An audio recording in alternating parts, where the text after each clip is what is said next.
मसीह यीशु के नाम में आप सबकी सलामती हो।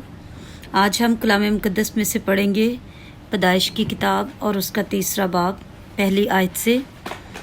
और सांप कुल दश्ती जानवरों से जिनको खुदावंद खुदा ने बनाया था चालाक था, और उसने औरत से कहा, क्या वाकई खुदा ने कहा है कि बाग के किसी दरख्त का फल तुम ना खाना?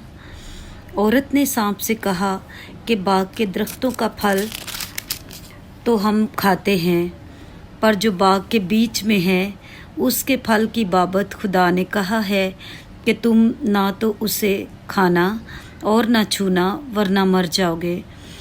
तब सांप ने औरत से कहा कि तुम हरगिज़ ना मरोगे, बल्कि खुदा जानता है कि जिस दिन तुम उसे खाओगे तुम्हारी आंखें खुल जाएंगी और तुम खुदा की मानद नेक व बद के जानने वाले बन जाओगे। औरत ने जो देखा कि वो दरख्त खाने के लिए अच्छा और आंखों को खुशनुमा मालूम होता है और अक्ल बख्शने के लिए खूब है, तो उसके फल में से लिया और खाया और अपने शौहर को भी दिया और उसने खाया।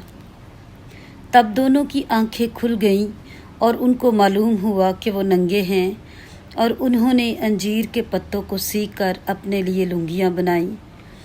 और उन्होंने खुदावंद खुदा की आवाज़ जो ठंडे वक्त में बाग में फिरता था सुनी, और आदम और उसकी बीवी ने आपको खुदावंद खुदा के हजूर से बाग के दरख्तों में छुपाया।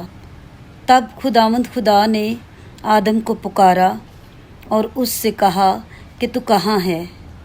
उसने कहा, मैंने बाग में तेरी आवाज़ सुनी और मैं डरा, क्योंकि मैं नंगा था और मैंने अपने आप को छुपाया। उसने कहा, तुझे किसने बताया कि तू नंगा है? क्या तूने उस दरख्त का फल खाया जिसकी बाबत मैंने तुझको हुक्म दिया था कि उसे ना खाना? आदम ने कहा कि जिस औरत को तूने मेरे साथ किया है उसने मुझे उस दरख्त का फल दिया और मैंने खाया। तब खुदावंद खुदा ने औरत से कहा कि तूने ये क्या किया? औरत ने कहा कि सांप ने मुझको बहकाया तो मैंने खाया। और खुदावंद खुदा ने सांप से कहा, इसलिए कि तूने ये किया, तू सब चौपायों और दश्ती जानवरों में मलाउन ठहरा।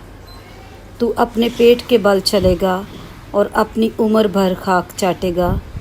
और मैं तेरे और औरत के दरमियान और तेरी नस्ल और औरत की नस्ल के दरमियान अदावत डालूँगा। वो तेरे सर को कुचलेगा और तू उसकी एड़ी पर काटेगा। फिर उसने औरत से कहा कि मैं तेरे दर्द हमल को बहुत बढ़ाऊँगा। तू दर्द के साथ बच्चे जनेगी और तेरी रग़बत अपने शौहर की तरफ होगी और वो तुझ पर हुकूमत करेगा। और आदम से उसने कहा, चूँकि तूने अपनी बीवी की बात मानी और उस दरख्त का फल खाया जिसकी बाबत मैंने तुझे हुक्म दिया था कि उसे ना खाना, इसलिए ज़मीन तेरे सबब से लानती हुई। मुशक्क़त के साथ तू अपनी उम्र भर उसकी पैदावार खाएगा, और वो तेरे लिए कांटे और ऊंट कटारे उगाएगी, और तू खेत की सब्ज़ी खाएगा।